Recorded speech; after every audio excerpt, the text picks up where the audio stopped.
What plastic surgery means is where we combine art and science to be able to restore form and function. And actually, that's what I encourage my patients. When they come, I tell them, okay, so the size of the boobs you want or the cleavage you want, how do you want it? Most of the time, it's not that we feel like we are God, because majority of the patients who walk here have already made up their mind in what they want to be done. Many of our women have hip dips. I don't know if it's the genes or the genes. Welcome to Daktari, where voices, perspectives, and sounds relating to healthcare practitioners and matters health are amplified.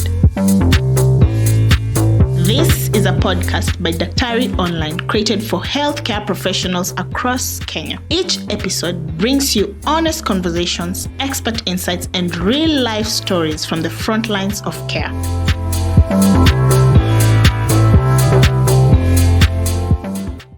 Hello and welcome to Daktari Tone Podcast, a space where voices, perspectives, and sounds of healthcare practitioners are amplified.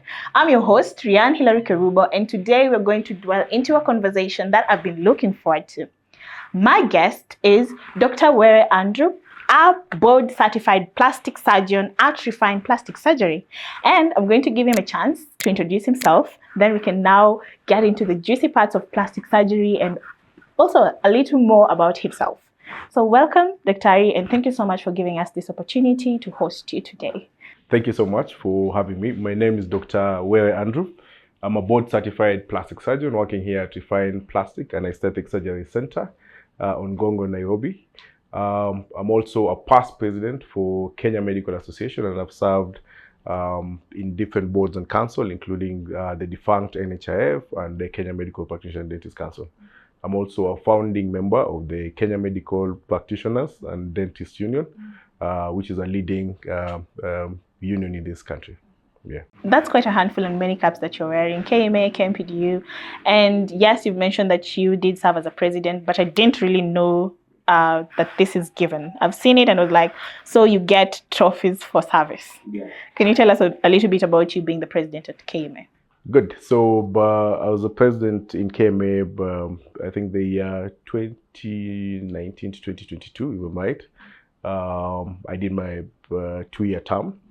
I've been a member of KMA since I left medical school. That is in 2008. Joined the KMA Nairobi division at our old building there. And I've been serving until I was elected president for KMA. It was a very challenging presidency because, first of all, I came in as the youngest president ever to have served in KMA. At that particular time, I was pursuing my residency at the University of Nairobi in plastic and reconstructive surgery. So it was also new for most of the doctors to have registrar, as we are commonly known when you're pursuing masters, leading a whole organization like Kenya Medical Association. Where I say it was challenging was because I came in as a reformist. I came in as a president who wanted to listen to the members. It was a time where KMA felt like it had lost touch with most of the membership. Our membership was dwindling. We are less than 2,000 registered doctors. If you compare to more than 15,000 doctors who are actually registered by the Kenya Medical Practitioners and Dentists Council. So I came into reform to make the organization more open, more transparent in its dealings. And at that particular juncture, you don't know you're stepping at the owners of the organization, as they call themselves. But I pursued my presidency and my agenda as when I was elected with a lot of valor and a lot of transparency, with an aim of reinvigorating the society, making it open, making it an organization that actually truly represents the interests of members and not the interests of a few cartels within the organization.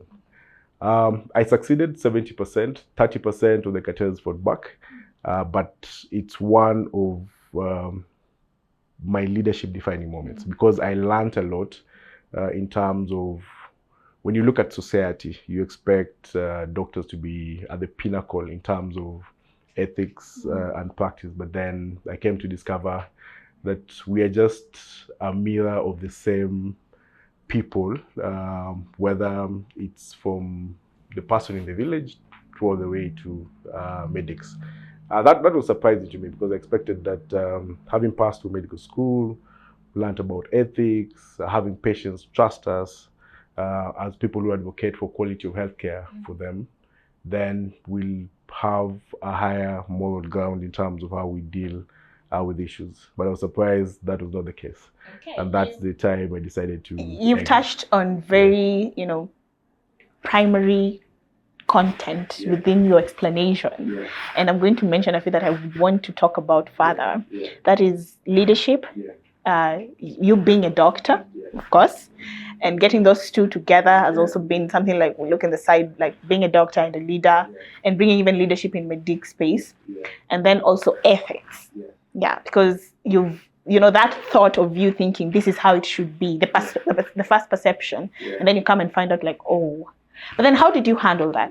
Yes, how did you handle the fact that, this is what I thought, maybe this is what I think, or I know it should be, but then you find things are different and very different because with the explanation, and even when I was getting to know you, you really brought it out so much.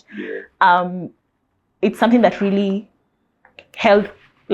was on to you for a longer time. Yes. When I came into KMA with a different perspective in terms of what leadership and medicine is, and what a doctor who's in leadership should behave, I think it didn't change the core person I was.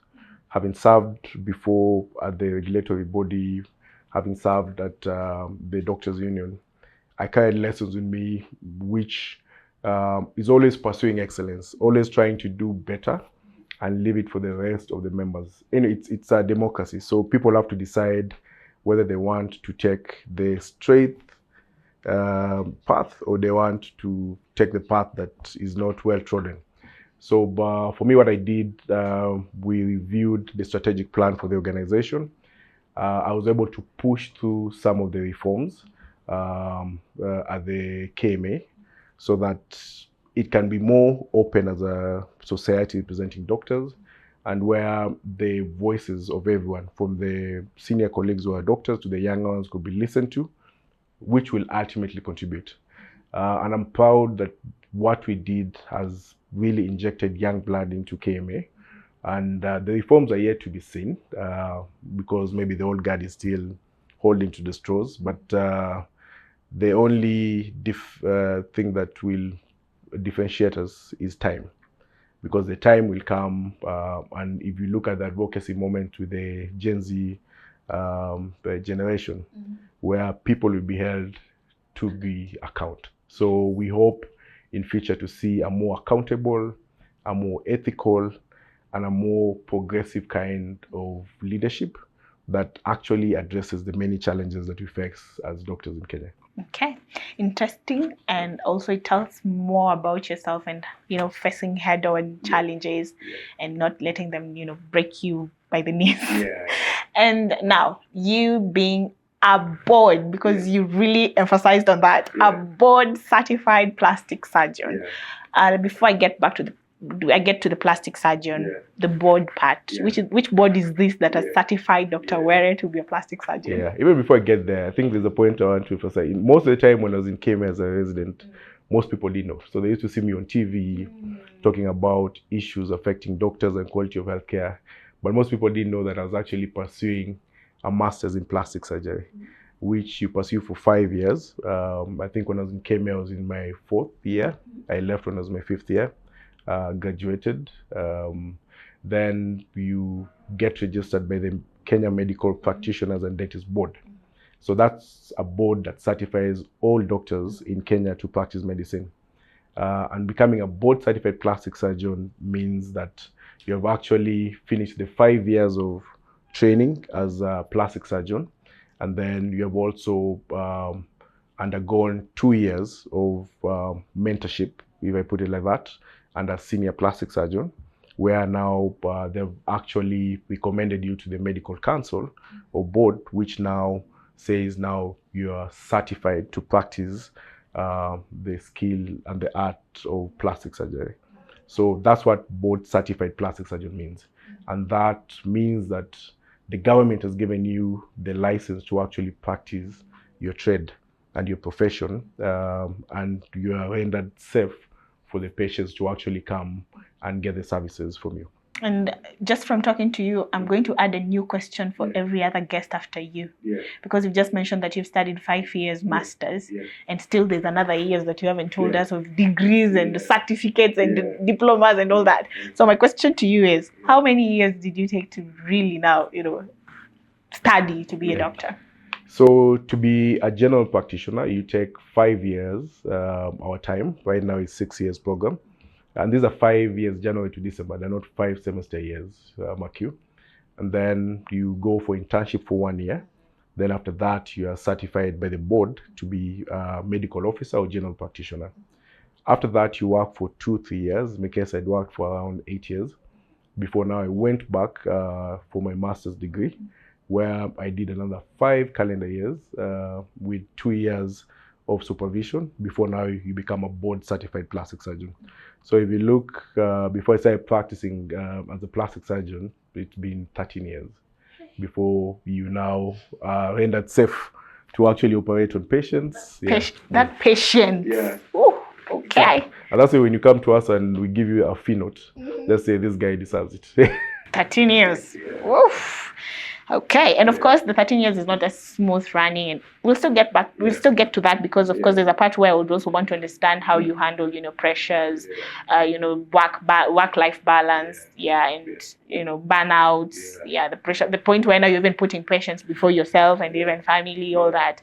We'll get there. Now, before I get to your inspiration to plastic, surgery, or you being a plastic surgeon, I'd first want to have a layman's meaning and scientific meaning of plastic. Because for me, I have this definition. I will tell you after you've already defined it, and then I'll laugh at myself and keep it to myself. It depends on how you define it. Yes. Good. So, when you have a board certified plastic surgeon, what plastic surgery means is where we combine art and science to be able to restore form and function.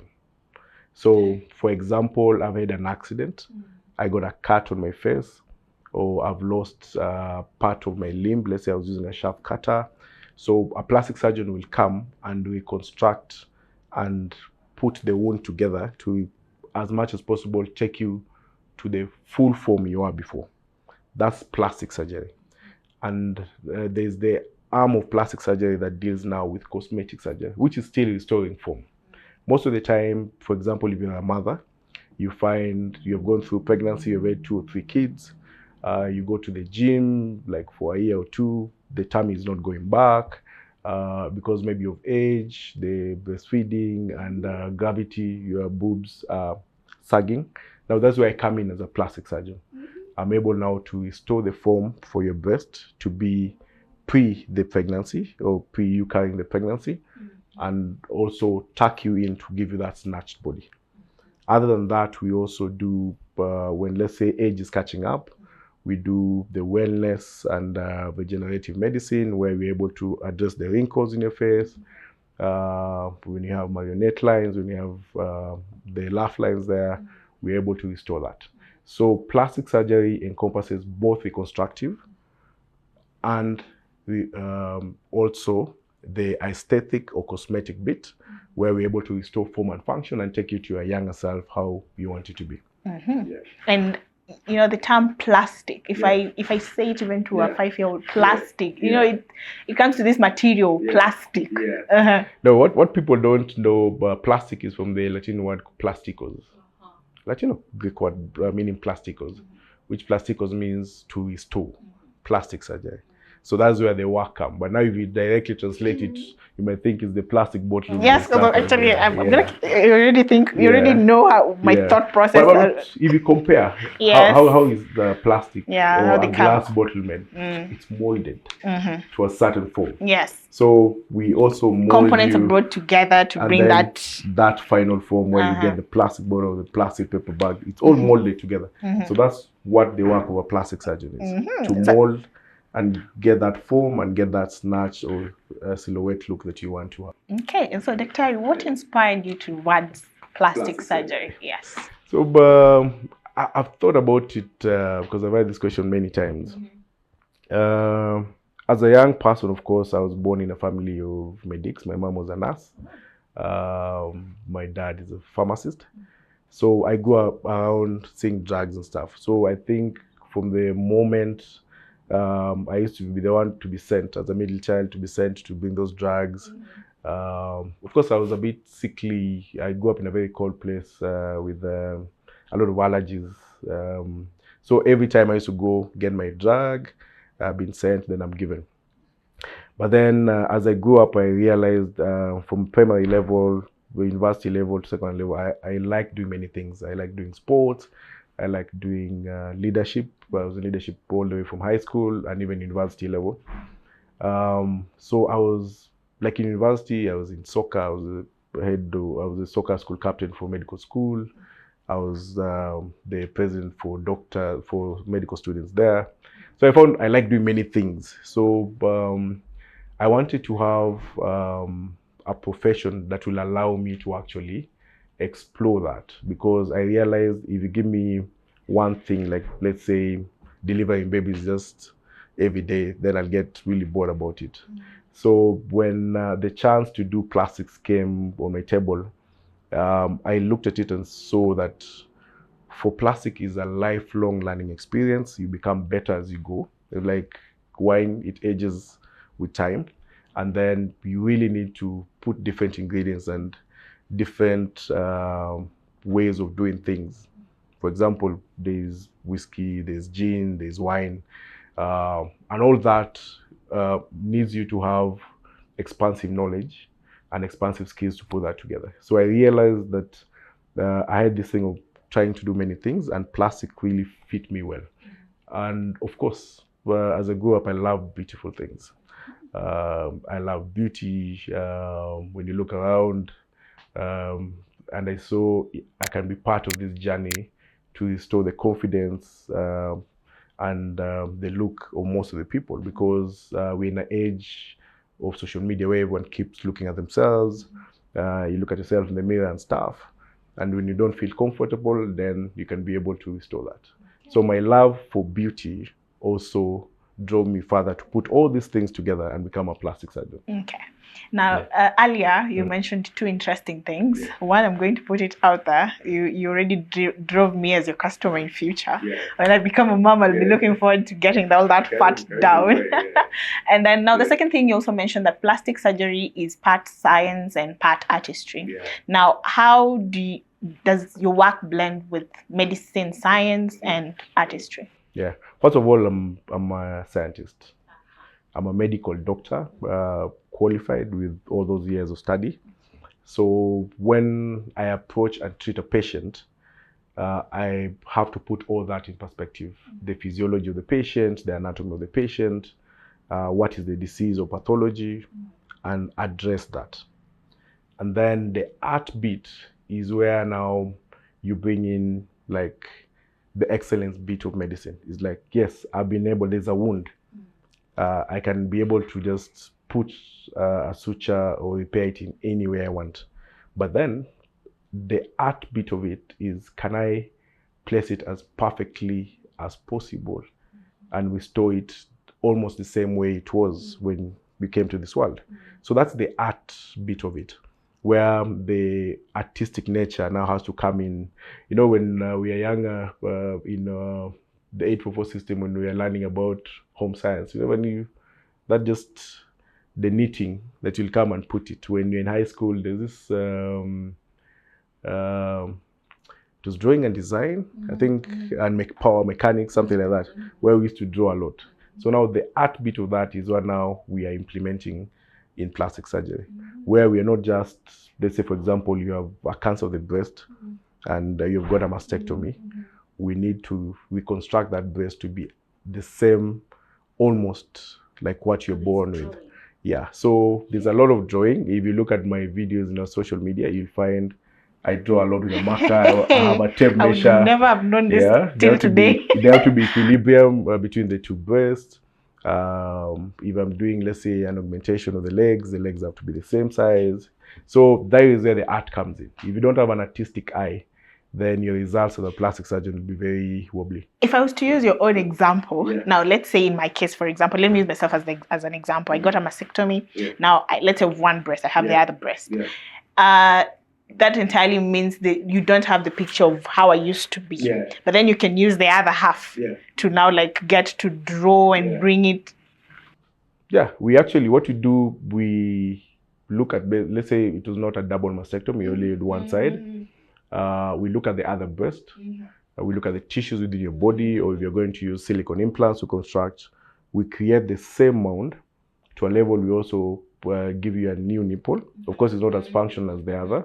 You can also tattoo the nipple, and then ensure that the size of the breast mound you've created on the right or the left is symmetrized, or the same size with the opposite side, so that when you wear your clothes and you go outside there, you as perfect as possible. And then funny enough, since a younger age and even in school, I was told that they're not the same. They're not the same. That is a known fact. I've had more than 200 breast surgeries.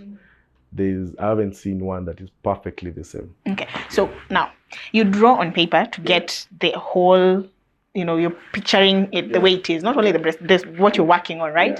And then after that, now what next? I would like to get the understanding of now. So you picture it in your on your mind, put it down on papers, and then transfer it to the patient, because now you're dealing with a human being. So then you have to get into a room, respect the privacy of the patient, have a chaperone there, mark the patient, and ensure that, because when you go down and the patient is lying, you might not get the proportions right. So once you've done that and you go inside, then you're able to, based on the markings you made before the patient slept, then you're able to get a symmetrical kind of construction for the patient. Of course, it's never 100%. And then now my point is now on these materials, what is used now to mold? Like you just mentioned, to get the plastic cup or a glass, we mold. So what are those used to make that? So, for example, if you want to reconstruct, let's say a breast, that's the most common surgeries we do. You do use your own body tissues. We give you a tummy tuck. We use the abdominal tissue to construct a mound. We can use some tissues from the back. If you are lean and you don't have enough tissue, we then use silicone breast implants, which you use to reconstruct your breast. Okay, so plastic is not plastic. No, it's not plastic. It's plastic. Because for a minute I would be like, maybe it's plastic breast. Or plastic foot. No. Plasticos is the one. Yes. Okay, got it. Now, if you're not a surgeon, what would you be? Two things. I love history. If you find me Googling on the phone, I'm always Googling about historical things. The Alexanders, Cleopatras, the king. My favorite is the Mumia Kingdom, where I come from, Buganda Kingdom. So I like going back in history and saying, what did the people in the past do? How do they live and stuff? So I'll be probably a professor in history. And I hope to actually put that down in terms of historical things that I love. Okay, I thought you'd say something around art history, architect, because there's a lot of drawing. And that was like a late awakening, because one time I sat down and asked myself, why do I have energy to do many things? What can actually feed into this energy and make me settle in one place? That's why I chose plastic, because plastic is endless. It's from the strand of the hair to the toe. That's where we deal with, and also inside the body. So imagine trying to master that and become a specialist in it. It takes like your whole lifetime. So history is something I just think I have passion for. I think maybe I was exposed by my dad early, reading around the African history and heritage. But then, of course, an astronaut is another thing that I have loved. What now? Yeah. You're the first person I've ever had to say that I want to be an astronaut, to be honest. So it just tells you where I wanted to go when I was young. The stopping being a pilot, I was told I can't be a pilot because I used to have Actually, for me, I allergies. wanted to be a pilot. Yeah, I used to Actually, I have- carried that dream until Kusips was like, No, you can't. yeah. Yeah. So for me, the issue of being a pilot, I used to have eye issues because of the allergy. So that one was slowly suppressed. Of course, I didn't know that's treatable at that time, and I can still pursue that. But I wanted to go more, to do more, and I still to date am mesmerized. Actually, the two things that mesmerize me outside plastic surgery is history and the cosmos. Trying to see what is there. Actually, the curious mind, thing, yeah. My curious mind is like, are there astronauts in Kenya? Are they in Kenya? Not yet, but you never know. Because definitely I'm going to look that up. I'm like, no, but there are many Kenyans who are in. There's some Kenyans who work in NASA. Yes, so of course. Now they have to move there, Yeah, but then But Kenya has a space program. Yeah, of course. I think it's in Kilifi, Malindi. There's a Kenya space program. So it's something the young guys can aspire to. My age is beyond that for now. Now, you mentioned beauty, loving things being, I know perfect doesn't exist, but then for lack of a better term, perfect. Do your friends ever joke that, you have this perfectionist eye? Yeah. No, I get that a lot. It's like, even sometimes... Actually, I can even tell from your shoes. Dang. No, but even sometimes at work, I think some of my staff wonder, how does this guy see things? Because you'll pass here and see something on the floor, it doesn't bother me. For me, I'll come and say, hey guys, listen, this is a plastic surgery center. From the moment a patient walks at the reception and goes for surgery or goes for the procedure and out, they should have that kind of excellence. So I think for me, what has really defined my life journey to date is seeking for excellence at every point, whether it's in leadership, whether it's in the job that I do, whether it's in the dealings that I do. Of course, most of the time it doesn't go 100%, but I think if you put your mind and have that drive for excellence, then the chances of you succeeding are very high. Yeah, I also associate with people who are doing good and can inspire you to actually be good in what, or be excellent in what you do. Okay. Now, back to plastic surgery. Of course, here in Kenya, it sparks a lot of curiosity and even mixed reactions and even confusion. So, how has the perception of plastic surgery, according to you, evolved over the years in Kenya? So, when I started the program way back in 2016, there were 2-3 surgeons who were doing the cosmetic plastic surgery here in Kenya. It had not really grown compared to now. Now people are perceiving plastic surgery as something that is necessary to actually... Actually, that was my next question. Is it seen like a luxury or... No, it's no longer a luxury thing. Actually, most of the patients that I get are people who want to restore their former cells, people who want to actually improve 1 or 2 places they're not comfortable with. Of course, some are diseases where we actually have to reconstruct and make them feel more confident in themselves again. So the perception has really improved. It's no longer stigmatized like in the past. It's like, oh, you've gotten fake boobs, or you've done a tummy tuck or a liposuction, or maybe you have a fake nyash. The way people talk about it. No, people now understanding that it's me. It's about me and how I feel about myself and personality. It's not about what someone thinks outside. Because and it's my own journey. And you have seen of late, many celebrities are now posting. Many influencers are now posting and say, yes, I did this, and this is the amount of money, and that is the way it should be. So when people come out and understand that this is part of medicine, that can be done safely in Kenya without you having to fly to Turkey, Miami, or any other place, we're actually having a lot of people flying in from States, Canada, Australia, Dubai, Malawi, Juba, Rwanda, Kampala, coming just here to have the plastic surgery done by the Kenyan plastic surgeons. So it's something that in the East African market is really growing, and this you can be attested to by the many aesthetic companies that are now opening shop in Kenya because they're saying it's a growing market, and of course it means also the society is going in terms of what they can afford to pay. Because you used to have a lot of traditional backlashes, and why would you want to change the way you look or change? Because I don't like how I look. I want to look good, and I'm looking good for myself. Maybe it's for my spouse, maybe it's for my friends. Yeah, but something very good that you're saying, friends are coming out together. We're doing surgeries for friends, for partners. Are more Kenyans now assessing it? Yeah, it's become If more you could give it a percentage, like from prior times and years, what's the the graph? The graph has really grown steeply. Back then we had like 1 or 2 plastic. Actually, it was 1 plastic surgery clinic in Nairobi.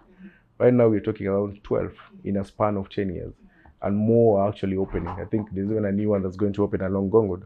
So it means there's more than 60% increase in terms of accessibility, and that just proves that Kenyan surgeons are actually, plastic surgeons are actually very competent in what they're doing. And that's why I always insist a board certified plastic surgeon, because you're different from just any other surgeon. Now, earlier you had mentioned that you'd given me a few examples of why I'd be your customer or your client or your patient. One was when I'm maybe from giving birth, I have the tummy or maybe my breast. And then you also mentioned having a cut or something. That, of course, that can fall under accidents and all that. So what are other more reasons? You also mentioned sickness roughly in your explanation. So, like for example, cancer reconstruction. We do a lot of skin cancer treatment by excising the cancer off and then reconstructing it, restoring your skin structure. Breast cancer is a menace. We do a lot of breast cancer reconstructions in this country. Then, so that's for the disease. This is for me. Which one comes more? Both breast or one? For breast, one. In my experience, what I've seen is one breast is affected, but then we monitor the other one. So you find the reconstructive bit is for cancers, for diseases, for congenital disease. There are kids who are born with 6 fingers, or their webbed fingers, or their, we actually correct that. Cleft lip and palate, where kids are born with the palate is open or the lip is open, we're able to do that. That's the reconstructive bit, which we're able to actually do. On the women's side, we do the breast augmentation or reduction. Actually, breast hypertrophy, or what you call gigantomastia, is a real problem here. Actually, I think more than 3 out of 10 women have a problem with the weight of their breast, but then they don't know that is the issue. So they really go around shopping around surgeons saying about this back pain and stuff. So it's one of the most popular surgeries we do. Breast augmentation. Some people are born with small breasts. Men sometimes develop breasts when they use steroids. Actually, that's the surgery I'm just going to do now, what I was talking about. So we remove that gland and reduce that so they can have a manly chest. We do hair transplants. Guys who are bald. For women, we also do vaginal rejuvenation surgeries. This mainly after childbirth. Unfortunately, we still have FGM in this country. So we also reconstruct you after the FGM.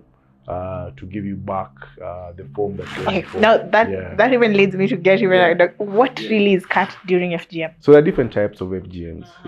So different communities practice different things. There are those who just cut the clit, some cut the labias, some sew it together. So we're able to do those surgeries for women and restore them. Sometime you find that maybe after childbirth, a woman loses sensation. When you say sweet together, they do what now? They take the labia. They actually take the labia and sew it together. There are some communities that do that, but then we're able to. Who has the whole time to sit down and? It is tradition, but bad tradition. I actually believe that we had very good culture as Africans, but then some of it was taken overboard. So we don't need to actually leave fully all our culture. But this one of female genital mutilation is outlawed in this country. We need to stop. So it still continues, and we're able to do that. We're able to also to do simple things like penile lengthening for men, increasing their sensations, even for men and women. And the general one, the 360 lipos, the butt You're mentioning augmentation. interesting things. Yeah. Christ. So all that, I'm telling you, before I retire as a plastic surgeon, I might not even have done or achieved excellence in all those procedures. There are so many things that a plastic surgeon can be able to do. Yeah. So it takes time, but you're able to basically do and restore your form and function. That's basically what I can put it. Okay. Now, because if I can get a great understanding, is most patients are from breast cancer, but which one comes second? Which one are the more customers, or more, calling them customers sounds off, more patients? Yeah. Yes. So for reconstructive are the tumors. We have a lot of skin tumors. You might see a black thing on your sole of your foot. You need to see a doctor, or a mole that is changing color or size. You need to see a plastic surgeon to do that. So that is the reconstructive part on the cancers, mostly the breast and the skin. Maybe trauma during childbirth, we're able to reconstruct you back. For kids, we have a lot of kids with, especially in the asal areas, the place where you don't have proper nutrition, who have cleft lip and palate, we're able to do that. Yeah.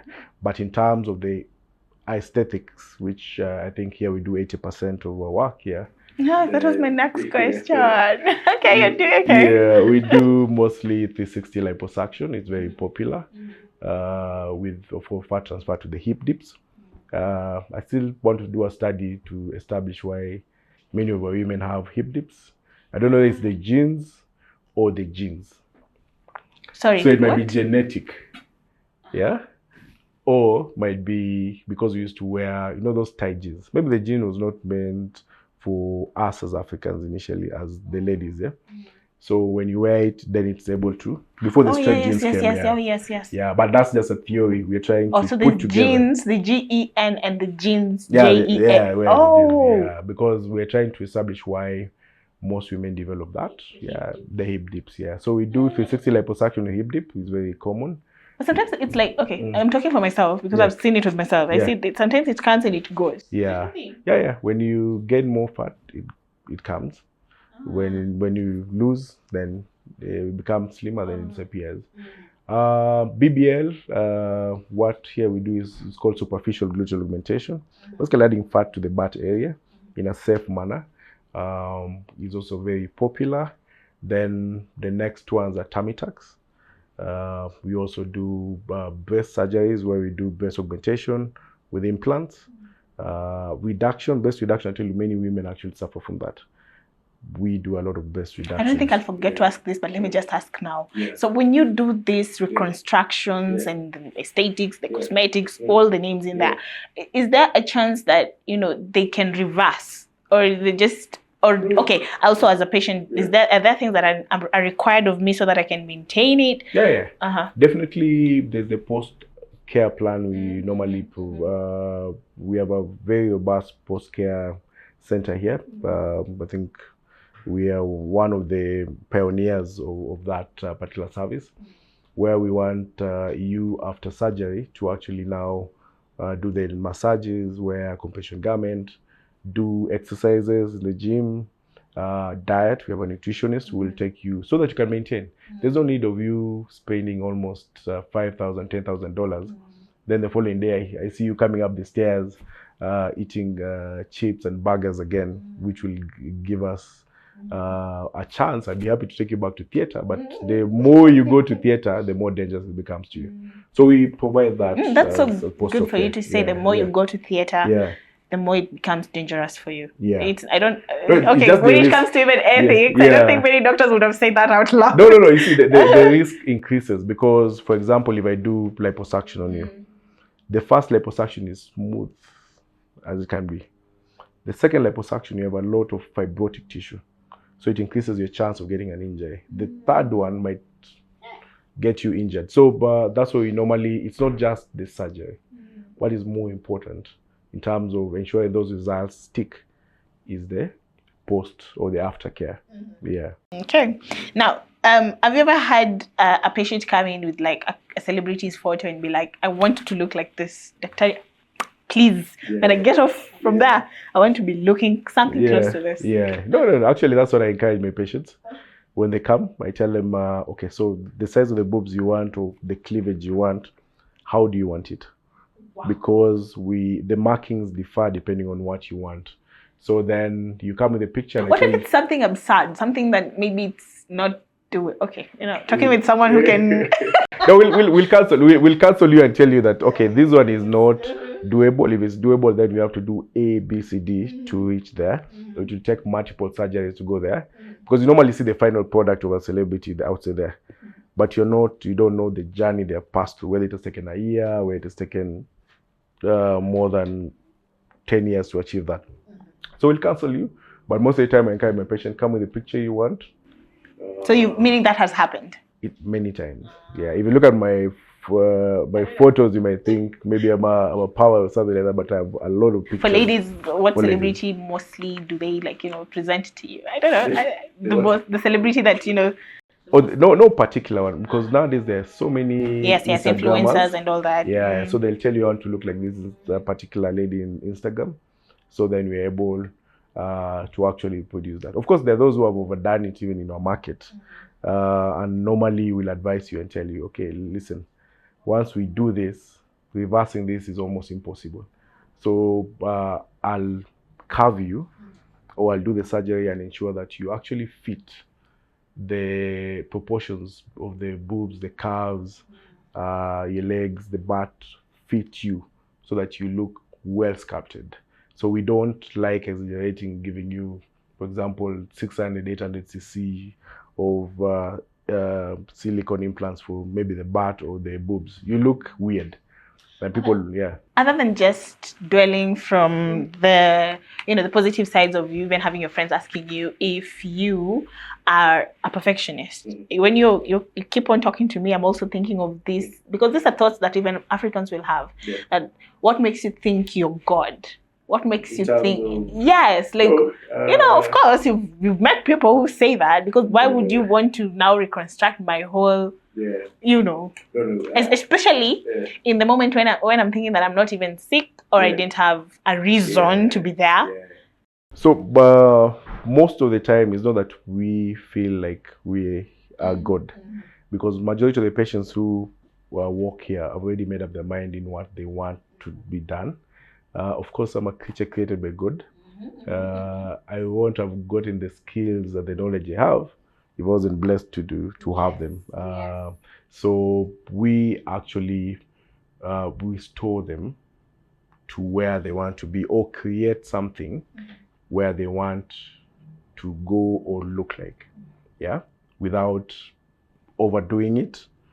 But then we actually, it's like a full medical process, because for us to do that, you have to get consent from the patient. So that body autonomy and self respect for the patient that they have, we maintain that and ensure that we give you what you pay for. Yeah. Okay, I believe I already answered this, where my question was where the proportion of your work goes deeply into the medical, the cosmetic, and I think roughly when you're explaining that, I already got there. Majority, I do more than 85% cosmetic surgeries. And could you share maybe one story briefly of a reconstructive surgery that changed someone's life, and appearance? So this one, the good that I'll share is very good, because it touches both on reconstructive and cosmetic. So we had this lady, a very young lady, I think in her late 20s or early 30s. She had breast cancer in one of the breasts. Then she went to a surgeon, did a mastectomy to remove the cancer with that affected breast, but she didn't get the advice that actually this is what can be done to restore the breast that you've lost. So when she came, it was very difficult. She'd undergone radiation. There was literally not very healthy tissues. So we worked with this particular patient, where I did a tissue expansion just to create a pocket for an implant, and we were able to reconstruct that particular breast and with an implant and part of the body tissue. And we stored a very good amount for her. If you look at the pictures before, and I think it's part of the social media pages, and the after, how she was, we stored her confident. And she was able to actually go out and date. I don't know whether now she's married or not, but then I think it was at that particular point she wanted to go out, but then she was wondering who will love me the way I'm looking like this. But then I told her it's not like the final way you can look. We can actually restore you. So we constructed the breast, did a mastopexy or a breast lift on the other unaffected breast, and she looked marvelous. It's a story. She even gave us a testimonial here, which we really changed somebody's life, because I think when she stood in a mirror before we walked the journey with her, she wasn't feeling like this is who I was, this is how God intended me to be when I came to this earth. But then afterwards, after the surgery, I think she's the happiest girl in Nairobi. Yeah. Okay, Yeah. happiest girl in Nairobi indeed. Yeah. Okay, so greatly, this has been a very intriguing session. I've learned a lot. I was looking forward to it because I really wanted to understand the nitty-gritties and truly the layman's meaning of plastic surgery. I was one of the people who thought plastic surgery is plastic. But I hope that as you hear, you've understood what truly plastic surgery is in its whole, view, and getting to know that you can decide what you want to look like, talk to a doctor, and get advice from them. And as I always say, please be sure of the doctor you're going to. Now, stay tuned as we're going to the next segment where we're going to talk about trends, how social media is influencing all this that we've been talking about, and even the role that young people are playing around this.